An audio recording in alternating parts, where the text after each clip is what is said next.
Bonjour à tous. Voilà, je suis content de vous retrouver en cette période de Covid-19.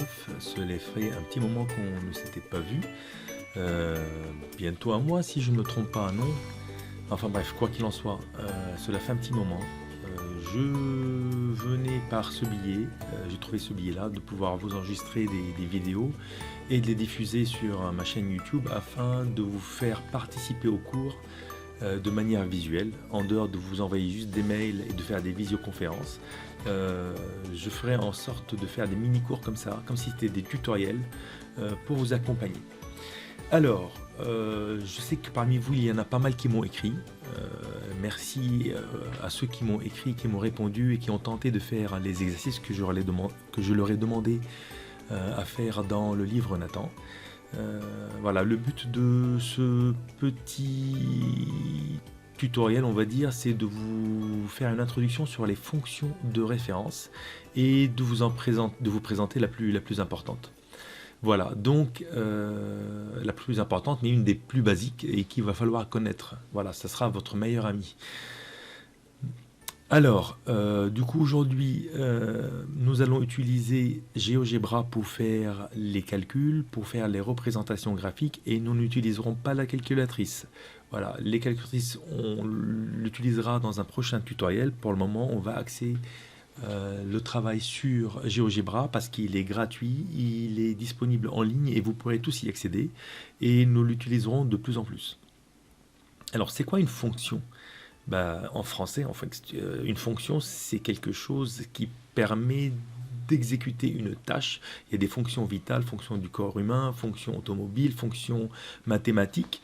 Voilà. Et en mathématiques, en fait, la fonction est une formule mathématique à qui vous allez fournir une valeur en entrée et qui va vous sortir un calcul en sortie. D'accord ? En fait, voilà, ce que je vous l'écris ici, en fait, j'ai divisé mon écran en deux parties. La première sur LibreOffice, où voilà, donc c'est une fonction mathématique, c'est une formule mathématique, pardon, à qui vous fournissez une valeur en entrée. Cette valeur en entrée, elle a un nom, ce qu'on appelle un antécédent.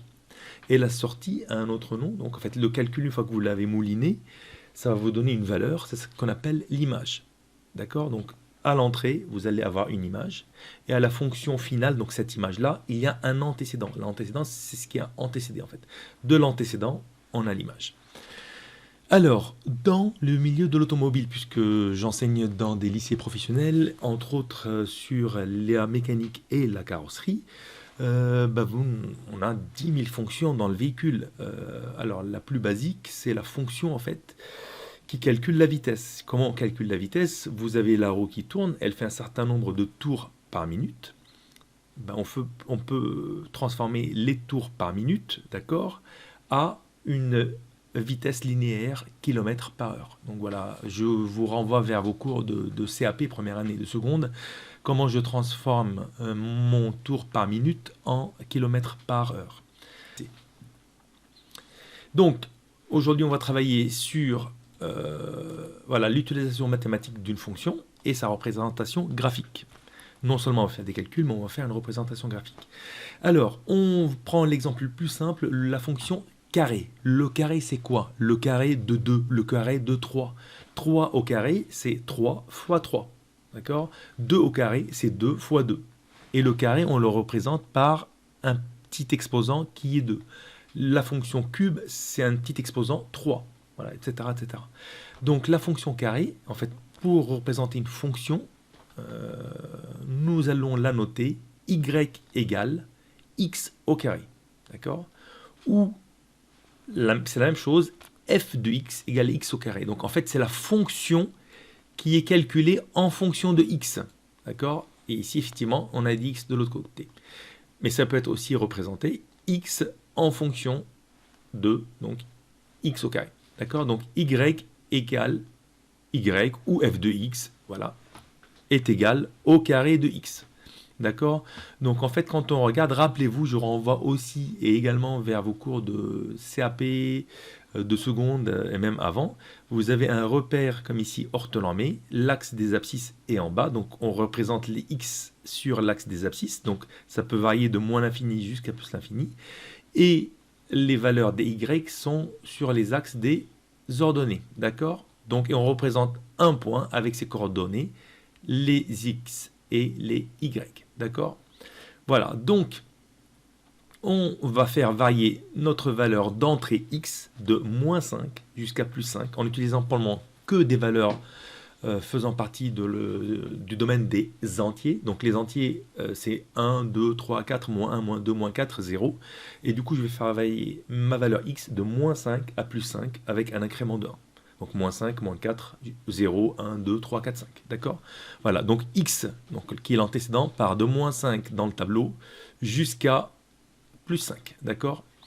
Et je vais calculer, donc en fonction de cette formule-là, donc la formule x au carré, la sortie, donc l'image que je vais avoir, donc qui s'appellera y ou f de x.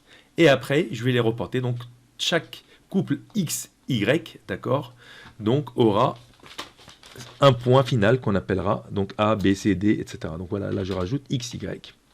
Ok, mon petit x qui est, voilà, d'accord, et je vais placer mes différents points. Donc, je vais commencer par moins 5.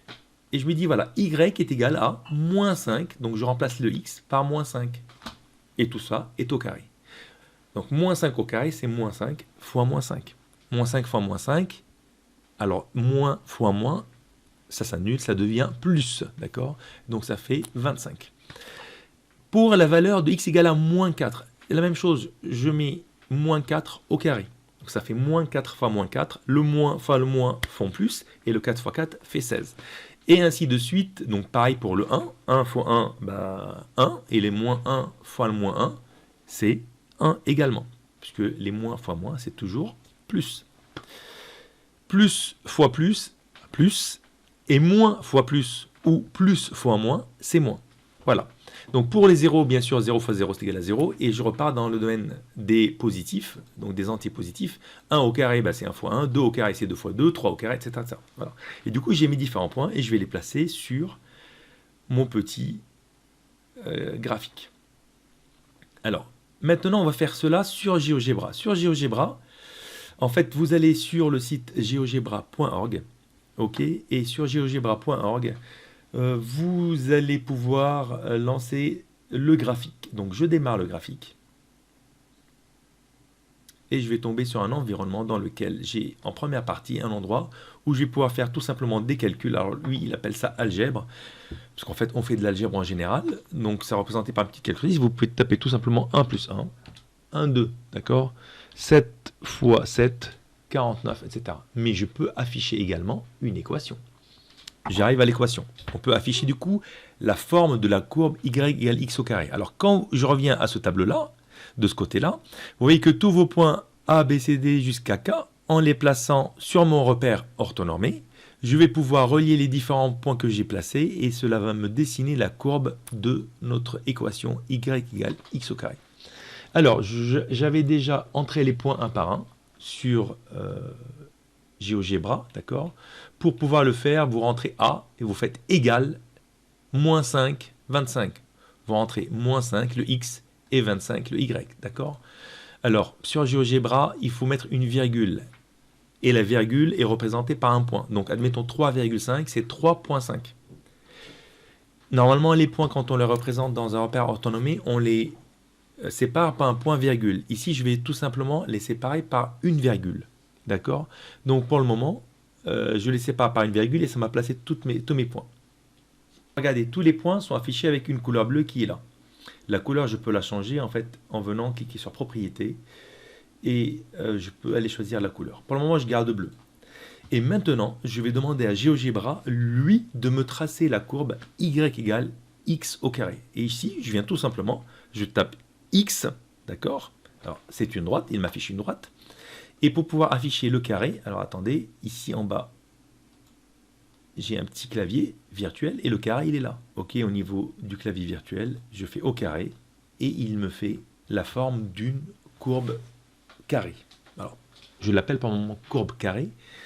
Et vous remarquez qu'elle passe par tous les points qu'on a dans notre tableau qu'on avait calculé tout à l'heure et qu'on avait posé avec GeoGebra.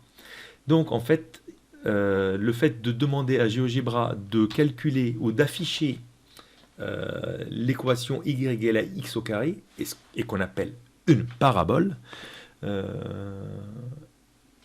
me l'a fait passer par tous les points que j'ai calculés à la main. D'accord?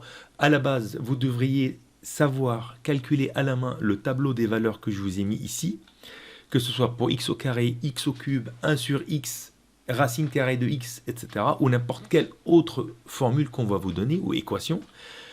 Et vous devez pouvoir placer ces différents points dans un repère orthonormé et tracer la courbe.